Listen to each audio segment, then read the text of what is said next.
पश्चिम Asia में सियासी पारा हाई है और दुनिया की नज़र जिनेवा पर। अमेरिका और ईरान के बीच परमाणु मुद्दे पर बातचीत चल रही है। जिनेवा में दूसरे चरण की बातचीत के लिए ईरानी विदेश मंत्री अब्बास अगारची पहुंचे हैं, लेकिन पर्दे के पीछे हालात काफ़ी गर्म हैं। जानकारी के मुताबिक दिसंबर में फ्लोरिडा के मारे लागो में हुई मुलाकात के दौरान अमेरिकी राष्ट्रपति डोनाल्ड ट्रंप ने इजरायल के प्रधानमंत्री बेंजामिन नेतन्याहू से साफ कहा था कि अगर अमेरिका और ईरान के बीच समझौता नहीं हुआ तो वह ईरान के बैलिस्टिक मिसाइल कार्यक्रम पर इजरायल हमले का समर्थन करेंगे। एबीसी न्यूज़ ने अपनी रिपोर्ट में बताया है कि सूत्रों के मुताबिक अब अमेरिकी सेना और खुफिया एजेंसियों के भीतर इस बात पर चर्चा शुरू हो चुकी है कि अगर इजरायल ईरान पर हमला करता है तो अमेरिका किस तरह उसकी मदद कर सकता है। चर्चा इस बात पर ज़्यादा है कि अमेरिका सीधे हमला करेगा या नहीं, बल्कि इस पर है कि वह इजरायल को कैसे सहयोग दे सकता है।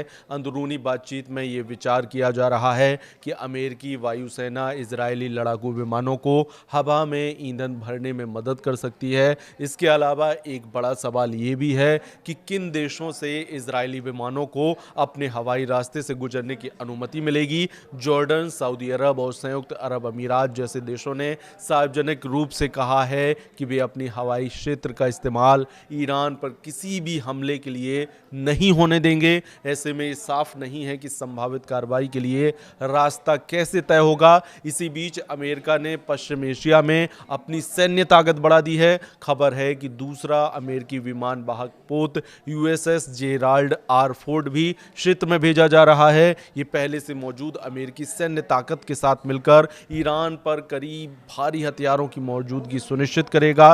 राष्ट्रपति ट्रंप ने इसे ऐतिहासिक कदम बताया है। उनका कहना यह है कि बातचीत विफल होती है तो अमेरिका तैयार रहना चाहता है। इजरायल के प्रधानमंत्री नेतन्याहू खुले तौर पर ईरान के साथ समझौते को लेकर संदेह जता चुके हैं। उनका कहना है कि किसी भी समझौते में सिर्फ परमाणु कार्यक्रम ही नहीं, बल्कि ईरान के जो मिसाइल कार्यक्रम और क्षेत्र में उसके समर्थित संगठनों की फंडिंग पर रोक होनी चाहिए। दूसरी तरफ ईरान ने संकेत साफ दे दिए हैं कि वह कुछ हद तक यूरेनियम संवर्धन कम करने पर विचार कर सकता है, लेकिन बदले में उस पर लगे आर्थिक प्रतिबंध हटाने होंगे। अभी तक किसी लिखित समझौते की स्थिति नहीं बनी है। अमेरिका और ईरान के बीच जेनेवा में दूसरे दौर की बातचीत होने वाली है। मंगलवार को ओमान की मध्यस्थता में जेनेवा में बातचीत होगी। अमेरिकी प्रतिनिधि स्टीव विटकॉफ और जेरेड कुशनर इसमें हिस्सा लेंगे। विदेश मंत्री मार्को रूबियो ने कहा कि राष्ट्रपति ट्रंप पहले बातचीत चाहते हैं,